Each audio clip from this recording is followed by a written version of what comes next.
Hello coffee people of the internet, welcome to your weekly edition of me, James, talking to you about our new coffee release at Blending Room, which this week is Miwu. It is a washed mixed cultivar coffee from Uganda. And as usual, what I'll do is I'll walk you through how I roasted it, what it tastes like, and how I think you should brew it at home. Miwu was brought to us here at Blending Room by our coffee partners in the UK, Falcon Speciality.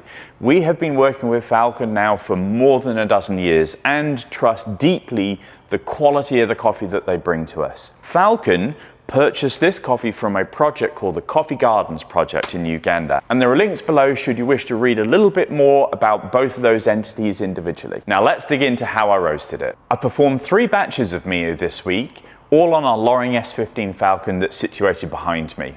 Each of the batches were 12 kilos in starting weight, and the notion behind each of the roasts was to present the coffee in as light and transparent way as possible. So the idea was that I would roast each batch under 10 minutes in total roast time with a short development time and looking to hit a color that was in the extremely light range. This method will then hopefully present the coffee in as transparent way as possible to protect as much of the terroir of this coffee. So let's start having a look at the profiles.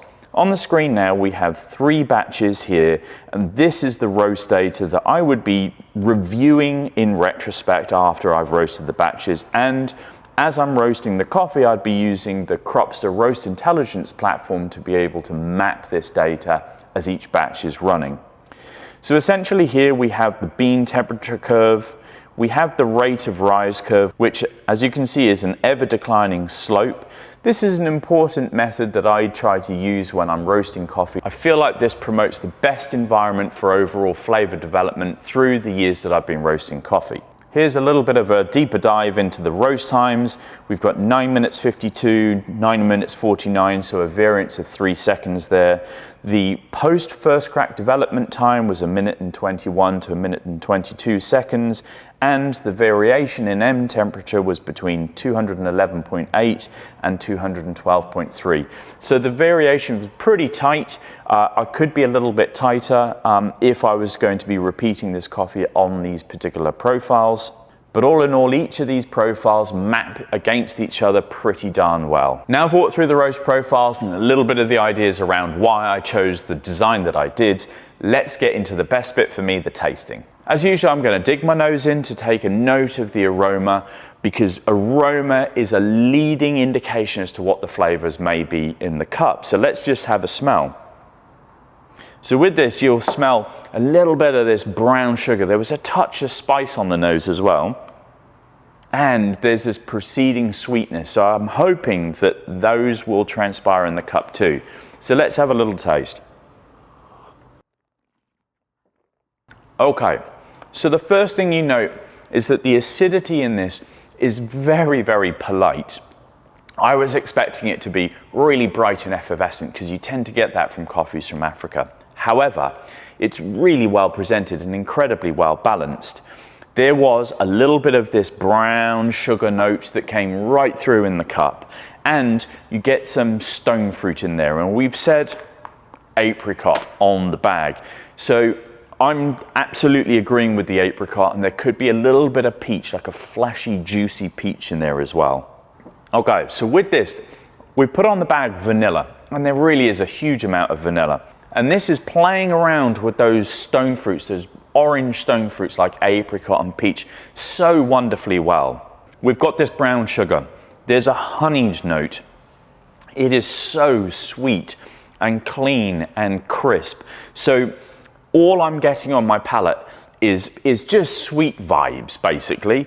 This is just such a wonderfully well-balanced coffee between that fruit, stone fruit acidity at the front, then those mid-tones of vanilla, and then the finish of this forest honey and sweetness. Wonderful. Now we've talked about how the coffee tastes, let's have a little discussion about how these tastes should transpire in various different methods of brewing. The roast profile designs were very specific towards presenting this coffee in as clean, crisp and transparent way as possible. And that has a very strong leaning towards filtration brewing, a brew method that will really expose those lovely transparent flavor profiles. choosing a cafetiere or any other method of full immersion will really pull forward the sweetness. You might lose some of the top notes from the apricot or the peach that I described when brewing this as filter, but you'll definitely get lots of the vanilla and the honey coming through. The acidity is very polite, so sweetness will be abounding inside a full immersion brew like cafetiere.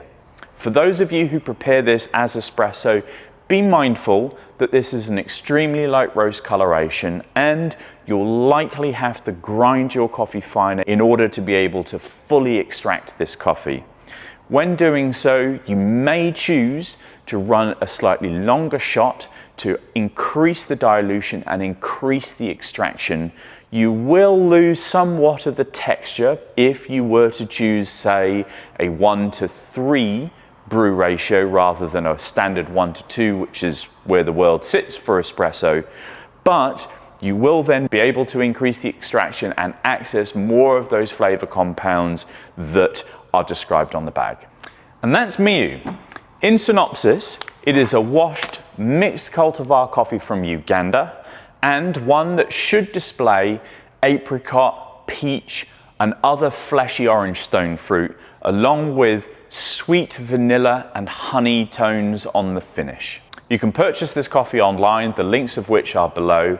I'll have this for a short period of time at Beverley Market, and of course we're open between 9 and 5 Monday to Friday at the roastery should you wish to come and buy a bag as well. If you've enjoyed this video, I've got plenty more for you to watch if you've got the time available. Last week's Los Volcanitos is still up online for you to purchase and you'll be able to watch that as well. As usual, thank you for your time and I look forward to seeing you next week.